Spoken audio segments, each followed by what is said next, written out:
right, it's Friday. You've been watching the show. You know what this means, right? It's time for the company quiz. Here's how it works.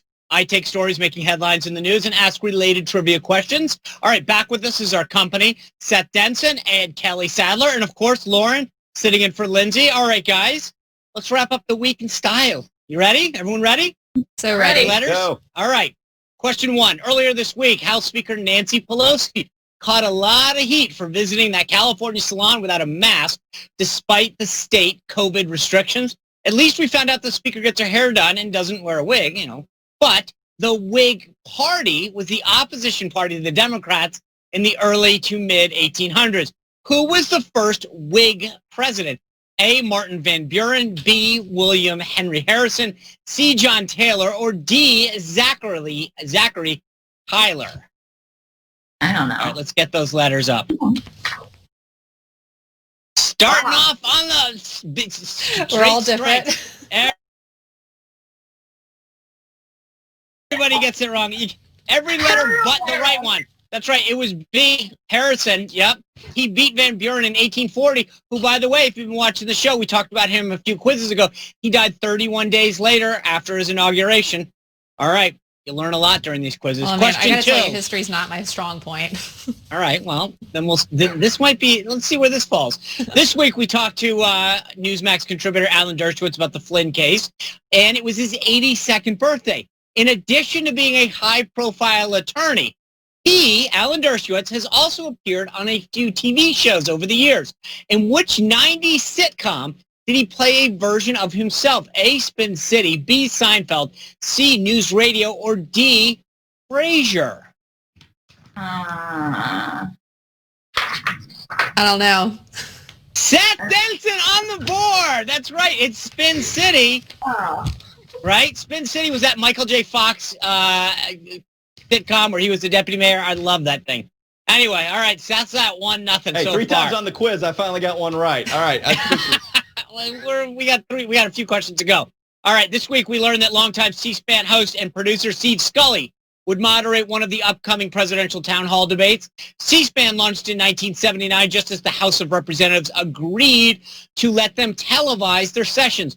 Who gave the first speech broadcast by C-SPAN in the House of Representatives? A. Tip O'Neill from Massachusetts, B. Jack Kemp of New York, C. Al Gore of Tennessee, or D. Trent Lott of Mississippi? Oh, man. Get some letters up there. Kelly Sadler with and Seth. All right, Kelly Sadler. Getting it right. That was Al Gore.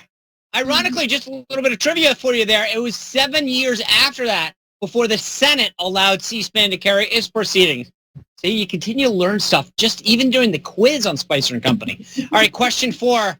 Seth out 2-1-0 over Kelly Sadler, and Lauren still not on the board yet. Yeah. Law and order was a big theme at last week's Republican convention. We talked about that earlier. And it's a message the president has taken with him on the campaign trail. The TV franchise Law and Order has created several spin-off shows. Which one of these is not a Law and Order spin-off? A, Law and Order UK, B, Law and Order True Crime, C, Law and Order Trial by Jury, or D, Law and Order NYC? Did I finally get one right? No, you all got it wrong. It's D, Law and Order NYC. Hey, this is embarrassing. Man. By the way, little fun fact here. The guy who does a lot of the narration, his last name is Zerkentin. He actually served in the Maine House of Representatives for 4 terms. I'm trying to get you guys smarter just by playing the quiz. I do learn a lot. Question 5. On Thursday, Burgess Owen, who's running for Congress in Utah, was our guest on the show. Owens played in the NFL, the Oakland Raiders, and the New York Jets. But where did Burgess go to college and play ball? A, Brigham Young University, B, University of Utah, C, Florida State University, or D, the University of Miami?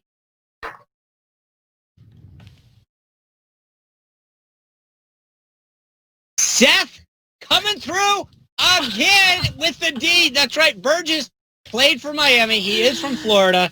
All right. Seth's got a pretty good lead. It's 3-1 for Kelly and 0 for Lauren. I need to get on the board. You do. All All right, we'll see what we can do. Question 6. This week, Joe Biden got the endorsement of nearly 100 former Republican lawmakers. There's a term for these people. They're called rhinos, Republicans in name only. There are 5 types of rhinos, the mammal species in the world. Which of these is not a type of rhinoceros? A, an Indian rhinoceros. B, an Arabian rhinoceros. C, a Javan rhinoceros. Or B, a Sumatran rhinoceros.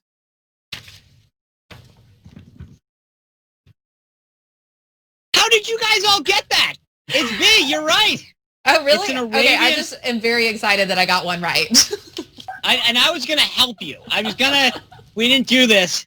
All right, but this is actually interesting. There are actually 5 types of rhinos: the white, black, Javan, Indian, and Sumatran. I mean, it's, again, I'm trying to help you guys going into a weekend, have some great knowledge to share with your family and friends, you know.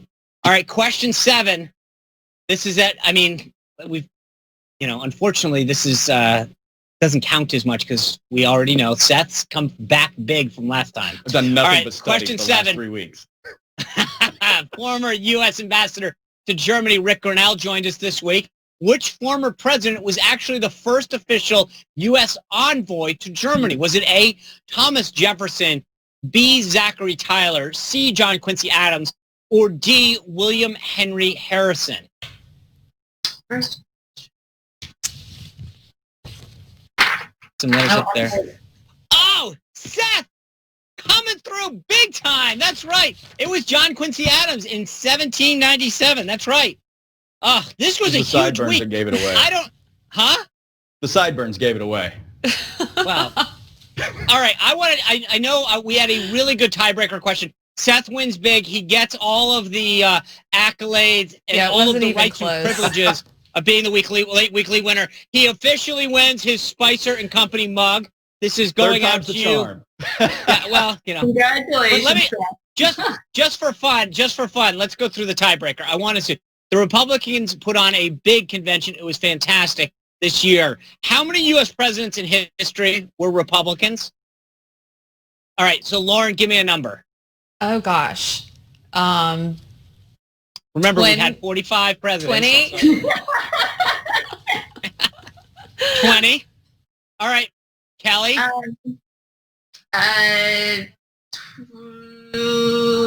18. 18. Seth? This Price is Right rules. I'll go 21. That was a mistake, my friend. You won big this week, but if you had done Price is Right rules, which we do, that means Kelly Sadler, Price is Right rules, it was 19. I feel cheated. You feel, well, it didn't matter anyway. All right. The funny part about it is, this is a really neat thing. The Democrats have been around longer than the Republicans because the Republicans were founded in 1954, but they've only had 13 presidents. It's really interesting. They've been around longer, more Republican presidents. So anyway, great quiz, guys. Lots of fun. Thank you for being here. Lauren and I are going to give you right back to give you our final thoughts.